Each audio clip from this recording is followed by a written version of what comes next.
So the Artistic Leadership Residency here at the National Theatre School of Canada is an 18-month training program to help foster and train future artistic leaders. So one of the things that we hope to do with the Artistic Leadership Residency here is to make sure that we are helping to foster artists who come from marginalized communities. And we want to make sure that we're doing everything that we can to find those artists from those communities and give them a chance to help train, have more guidance, more mentorship, so that they can be the ones to take on the artistic leadership roles that are going to become vacant over the next few years.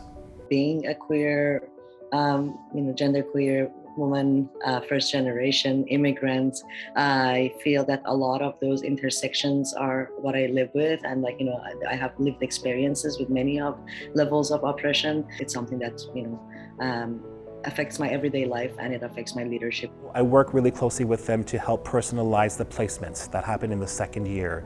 This is where the residents get a chance to be immersed completely within an arts organization that fits with their own personal mandate and artistic practice. And we craft these placements to each of the residents personally. And these placements can happen both here domestically in Canada or internationally. We've worked in the past with many organizations, with companies in London, England, in New York, across the United States. I really think that the international aspect of the residency is huge, and because sometimes we get into the silo of thinking certain way or doing things certain way in our own communities and in our own local geographical areas, and being able to be part of perspectives outside of ours, I think is extremely beneficial. The residents will typically be meeting with the artistic directors if possible and other members of the artistic team to learn about the company, ask any kind of questions that they have. We've seen some fantastic artists come through who have gone on to leadership roles. We've seen Ted Witzel go on to the Stratford Festival, and of course we've got Mel Haig, who's now the Associate Artistic Director at Canadian Stage in Toronto. And so we're seeing the fruits of our labor and the need for a program like this. It's the first of its kind here in Canada, and I think it was long overdue.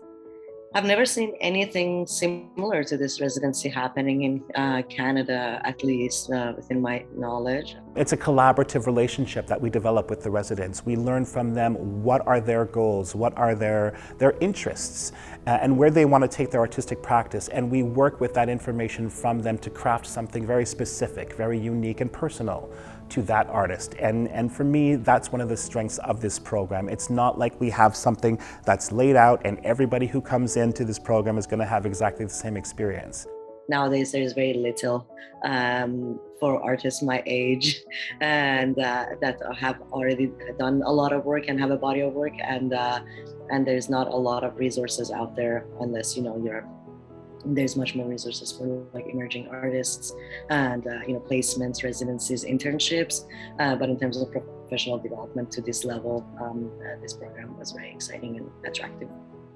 In the residency, we're often working with mid-career artists. They've been out of school for a while and working in the industry, and so sometimes there's already a commitment that they have in terms of work and employment with other organizations.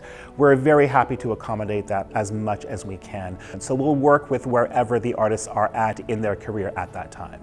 I would say that if you feel you're someone who can manage your schedule, your time, and you are ready to deepen your practice, this is an extremely important and rare opportunity.